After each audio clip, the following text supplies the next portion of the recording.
শিরকের উপর ইসলামের চূড়ান্ত বিজয়। আরবের মূর্তিপূজক সৈন্যরা পিঁপড়া ও পঙ্গপালের মতো সেই গভীর খন্দকের তথা পরিখার পাশে এসে জড়ো হলো, যেই পরিখাটি মুসলমানরা কাফেরদের আসার 6 দিন আগেই খনন করেছিল। তারা ভেবেছিল যে পূর্বের মতো মুসলমানদের সাথে উহুদের ময়দানে মুখোমুখি হবে, কিন্তু এবার তাদের কোনো চিহ্ন পাওয়া না যাওয়ায় তাদের গতি অগত্যা তারা মদিনার প্রবেশদ্বার পর্যন্ত তাদের অব্যাহত রাখল। মদিনার দুর্বল স্থানে গভীর খন্দক দেখে তারা ভীত সন্ত্রস্ত হয়ে পড়ল। শত্রু সেনার সংখ্যা 10,000-এরও বেশি ছিল, অথচ মুসলমান মুজাহিদদের সংখ্যা ছিল 3,000-এরও কম। মদিনার অবরোধ প্রায় 1 মাস দীর্ঘায়িত হল। কুরাইশ সৈন্যরা যখনই পরিখা অতিক্রম করার চিন্তা করত, তখনই পরিখার অদূরে স্থাপিত মুসলমানদের ঘাঁটি থেকে আক্রমণের সম্মুখীন হতো। দুই পক্ষের মধ্যে দিবারাত্রি তীর নিক্ষেপ অব্যাহত থাকলেও কোনো পক্ষই কোনো পক্ষের উপর বিজয় লাভ করল না। এ অবস্থা অব্যাহত থাকা শত্রু সৈন্যদের জন্য কঠিন হয়ে পড়ল, কারণ ঠান্ডা আবহাওয়া ও তৃণলতার অপ্রতুলতার কারণে তাদের পশুগুলোর জীবন হুমকির সম্মুখীন হচ্ছিল এবং তারা যুদ্ধ করার উৎসাহ হারিয়ে ফেলছিল। আর ক্লান্তি ও উদাসীনতায় তাদের মানসিক অবস্থাও দুর্বল হয়ে পড়েছিল। ফলে সেনাপ্রধানের দৃষ্টিতে একমাত্র উপায় ছিল এটাই, কয়েকজন অত্যন্ত শক্তিশালী যোদ্ধা পরিখা পার হয়ে ওপারে উঠে যাবে। এই সিদ্ধান্তের ভিত্তিতে কুরাইশ সেনাদের মধ্যে থেকে 6 জন বীর নিজেদের ঘোড়াগুলোকে পরিখার পাশে যুদ্ধসাজে সজ্জিত এবং একটি সরু স্থান দিয়ে পরিখা অতিক্রম করে ময়দানে উপস্থিত হলো। এই 6 জনের মধ্যে কয়েকজন ছিল আমর ইবনে আবদুদ। সে সমগ্র আরব উপদ্বীপে সবচাইতে শক্তিশালী ও বীর যোদ্ধা বলে পরিগণিত হতো। তাকে সশস্ত্র যোদ্ধার মোকাবিলায় একজন বলে গণ্য করা হতো। সে লোহার পোশাকে সজ্জিত হয়ে মুসলিম সৈন্যদের কাতারের সম্মুখে দাঁড়িয়ে সিংহের মতো গর্জন করেছিল এবং বলছিল, বেহেশতের দাবিদাররা কোথায়? তোমাদের মধ্যে কি এমন কেউ নেই যে আমাকে জাহান্নামে পাঠাবে, কিংবা আমি তাকে বেহেশতে পাঠাবো? তার কথাগুলো ছিল মৃত্যুর প্রতি আহ্বান এবং উপর্যুপরি এই আহ্বানের মাধ্যমে সে এমন ত্রাস সৃষ্টি করেছিল, মুসলমানদের কর্ণগুলো যেন কিছু শুনতে পারছিল না এবং তারা জবাব দিতে অক্ষম হয়ে পড়েছিল প্রায়। আবারও প্রবীণ আরব বীর নিজ ঘোড়ার লাগাম ছেড়ে দিল এবং মুসলমানদের সম্মুখে দাঁড়িয়ে দম্ভভরে চিৎকার করল এবং যুদ্ধে আহ্বান জানালো। যতবারই আরব বীরের যুদ্ধের আহ্বান আসছিল, ততবারই একমাত্র একজন যুবক উঠে দাঁড়াচ্ছিলেন এবং রণাঙ্গনে যাবার জন্য রাসূলে খোদা সাল্লাল্লাহু আলাইহি ওয়াসাল্লামের নিকট অনুমতি চাচ্ছিলেন। কিন্তু প্রতিবারই রাসূলে পাক তাকে বাধা দিচ্ছিলেন। আর সেই যুবক ছিলেন শেরে খোদা মাওলা আলী আলাইহিস সালাম, এবং রাসূলে পাক তার আবেদনের বিপরীতে বলেছিলেন, বসো, এ হলো আমর। এবার আমর তৃতীয়বারের মতো গর্জন করে বলল, চিৎকার করতে করতে আমার গলা ফেটে গেল। তোমাদের মধ্যে কি এমন কেউ নেই যে রণাঙ্গনে পদার্পণ করবে? এবারও মাওলা আলী যথেষ্ট বিনয় সহকারে রাসূলে পাকের নিকট অনুমতি চাইলেন। রাসূলে পাক বললেন, এই যুদ্ধের আহ্বানকারী আমর। তখন মাওলা আলী বললেন, হোক আমর। অবশেষে রাসূলে পাক মাওলা আলীর আবেদন অনুমোদন করলেন এবং নিজ তরবারি তাকে প্রদান করলেন। তার মাথায় একটি পাগড়ি পরালেন এবং তার জন্য দোয়া করলেন। এই দোয়ায় তিনি বললেন, হে আল্লাহ, আলীকে ক্ষতি থেকে বাঁচাও। প্রভু হে, বদরে ওবায়দাকে এবং ওহুদে তোমার সিংহ হামজাকে আমার নিকট থেকে নিয়ে গেলে। হে প্রভু, আলীকে ক্ষতির হাত থেকে রক্ষা করো। অতঃপর তিনি এই আয়াতটিও তেলাওয়াত করলেন, সূরা আল আম্বিয়ার 89 নং আয়াত। হে আমার রব, আমাকে তুমি একা করে দিও না এবং তুমিই সর্বোত্তম উত্তরাধিকারী। অতঃপর তিনি একটি ঐতিহাসিক উক্তি উচ্চারণ করেছিলেন।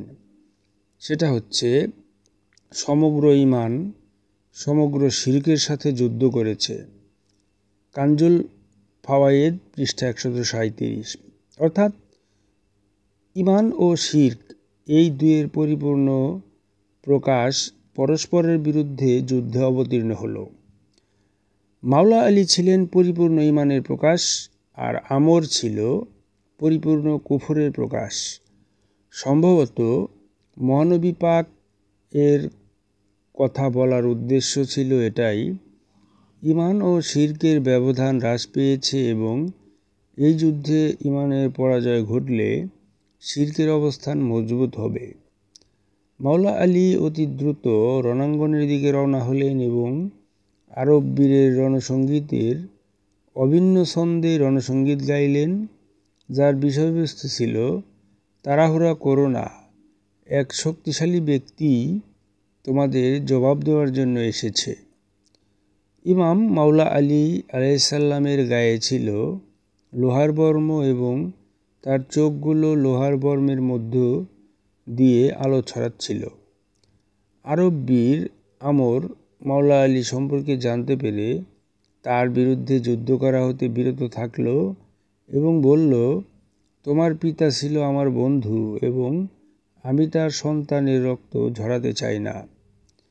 এখানে ইবনে আবিল হাদিদ বলেন, আমার ইতিহাসের শিক্ষক আবুল খায়ের যখন ইতিহাসের এই অংশ পড়াতেন তখন বলতেন, আমর বদর যুদ্ধে অংশগ্রহণ করেছিল এবং অতি নিকট থেকে মাওলা আলী এর বীরত্ব সে দেখেছিল। এই কারণে আমর মাওলা আলীর সাথে যুদ্ধ করতে ভয় পাচ্ছিল বিধায় সে তার সাথে যুদ্ধ এড়ানোর জন্য বাহানা খুঁজছিল।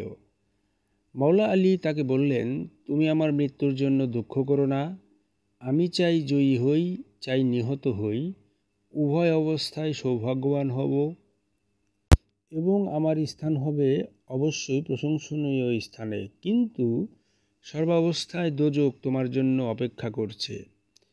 এ সময় আমর মুচকি হাসল এবং বলল, ভাইপো, বেহেশত ও দোজখ দুটোই তোমার থাক। তখন মাওলা আলী তাকে আল্লাহর নিকট তার মানতের কথা স্মরণ করিয়ে দিলেন। সে মানত করেছিল, কুরাইশ বংশের কেউ যদি তার কাছে দুটি আবেদন করে তাহলে সে তার একটি আবেদন গ্রহণ করবে।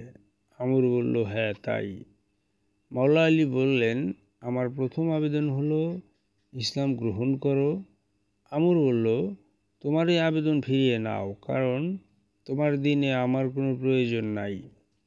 অতঃপর মাওলা আলী বললেন, যুদ্ধ থেকে বিরত হও ও তোমার জন্মভূমিতে ফিরে যাও এবং রাসূল পাকের ব্যাপারে অন্যের হাতে ছেড়ে দাও। তিনি যদি বিজয় লাভ করেন তাহলে কুরাইশের জন্য সৌভাগ্য বয়ে আনবে, আর যদি তিনি নিহত হন তাহলে তোমার ইচ্ছা যুদ্ধ ব্যতীতই পূরণ হবে। আমর জবাবে বলল, কুরাইশের নারীরাও এমন কথা বলে না। কিভাবে ফিরে যাব, যখন মুহাম্মদকে হাতের নাগালে পেয়েছি এবং আমার মানত পূরণ করার সুযোগ এসেছে। কারণ আমি বদর যুদ্ধের পর মানত করেছিলাম যে যতক্ষণ পর্যন্ত না মুহাম্মদের নিকট থেকে প্রতিশোধ গ্রহণ করব ততক্ষণ আমার মাথায় তেল দেব না। এবার মাওলা আলী বললেন, সুতরাং যুদ্ধের জন্য তোমার প্রস্তুত হওয়া ব্যতীত অন্য কোনো পথ নাই। এমত অবস্থায় আরবের বৃদ্ধ বীর অত্যন্ত ক্রোধান্বিত হয়ে অগ্নিদগ্ধ লোহার মতো হলো এবং মাওলা আলীকে পদাতিক অবস্থায় দেখে সেও ঘোড়া থেকে নেমে এলো এবং ঘোড়া ছেড়ে দিয়ে তরবারি দ্বারা তার মাথায় সজোরে আঘাত করল। মাওলা আলী তার ঢাল দ্বারা আমরের আঘাত ফিরিয়ে দিলেন, কিন্তু ঢাল দুখণ্ড হয়ে গেল এবং তার বর্মও কুঁচকে গেল এবং তার মাথায় আঘাত লাগল। এ সময় ইমাম আলী আলাইহিসসালাম সুযোগের সদ্ব্যবহার করলেন এবং আমরের ওপর সজোরে আঘাত হানলেন এবং তাকে ধরাশায়ী করলেন। তরবারির আঘাতের শব্দ ও ধুলোবালির কারণে দুপক্ষের সৈনিকদের মধ্যে যুদ্ধের ফলাফল দেখা সম্ভব হচ্ছিল না। কিন্তু যখন মহান হযরত মাওলা আলীর তাকবীরের শব্দ উচ্চারিত হলো, তখন মুসলিম শিবিরে উল্লাসধ্বনি শুরু হলো এবং মুসলমানরা বুঝতে পারলেন যে মাওলা আলী আরব বীর আমরের বিরুদ্ধে জয়ী হয়েছেন এবং মুসলমানদের উপর থেকে তার অশুভ ছায়া দূর হয়েছে। এই বিখ্যাত বীর নিহত হলে অপর 5 আরব বীর অর্থাৎ আকরামা, হুবাইরা, নৌফেল, জেরার ও মেরদাস, যারা আমরের পিছনে খন্দক পার হয়েছিল এবং আমর ও আলী আলাইহিসসালামের যুদ্ধের ফলাফলের জন্য অপেক্ষা করছিল, তারা পলায়ন করল। তাদের মধ্যে 4 জন খন্দক পেরিয়ে তাদের সেনা ছাউনিতে পৌঁছালো এবং তাদের মহাবীরের নিহত হওয়ার সংবাদ পৌঁছাইয়ে দিল। কিন্তু নৌফেল পলায়নকালে নিজ ঘোড়াসহ পরিখার মধ্যে পড়ে গেল এবং মাওলা আলী তার পশ্চাদ্ধাবন করে খন্দকে প্রবেশ করে এক আঘাতে তাকে ধ্বংস করে দিলেন।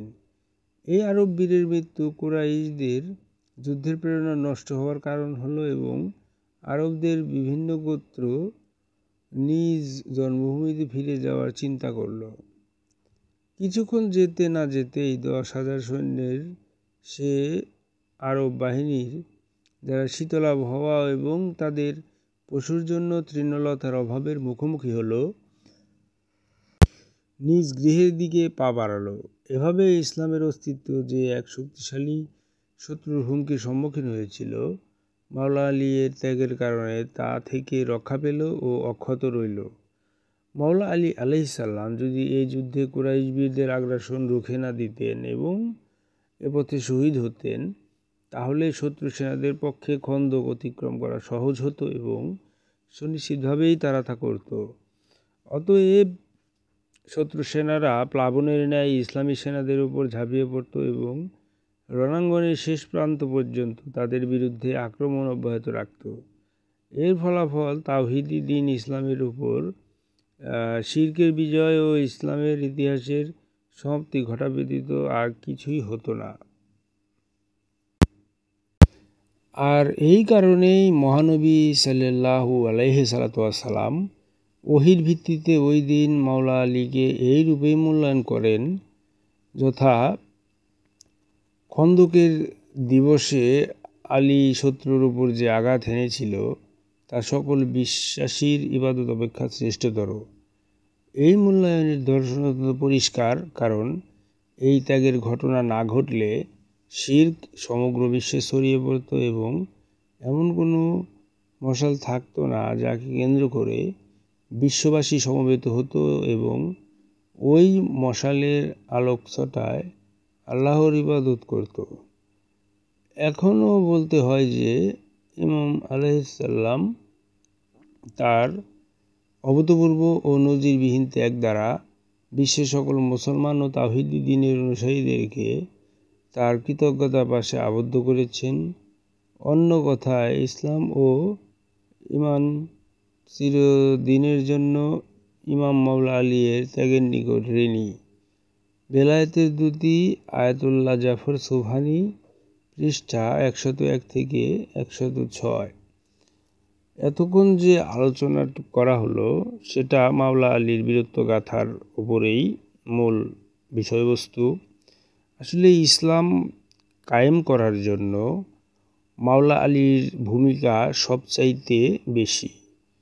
মহানবীর পক্ষে ইসলামকে দুনিয়ার বুকে প্রতিষ্ঠা এবং বিজয় আনিত করার জন্য মাওলা আলীর যে অবদান, সেটা অস্বীকার করা মানে মাওলা আলীকে অস্বীকার করা, আর মাওলা আলীকে অস্বীকার করা মানে মহানবীকে অস্বীকার করা। সুতরাং মহানবীকে অস্বীকার করা মানে সরাসরি আল্লাহকে অস্বীকার করা। কিন্তু এরপরেও অতীব দুঃখের সাথেই বলতে হয় যে মাওলা আলী ছাড়া ইসলাম কায়েম সম্ভব হতো না। মহানবীর সার্বক্ষণিক সঙ্গী ছিলেন যে মাওলা আলীর কারণেই শিরকের ওপরে ইসলামের চূড়ান্ত বিজয় সূচিত হয়েছিল। সেই মাওলা আলী এবং তার যে পরিবার, সেই মহানবীর পবিত্র আহলে বায়াত, তাদেরকে অতি নির্মমভাবে, নিষ্ঠুরভাবে নির্যাতন এবং হত্যা করা হয়েছে যুগে যুগে, এবং হত্যার আগে তাদের নামে মসজিদের মিম্বরে দাঁড়িয়ে গালাগালির প্রচলন করা হয়েছিল। আর আমি মনে করি এই যে বেঈমানি তাদের অবদানের সাথে, এই বেঈমানির কারণেই মুসলিম সমাজ পর্যায়ক্রমেই এই 1400 বৎসরে ধীরে ধীরে পতনের অতল গহ্বরে হারিয়ে যেতে বসেছে।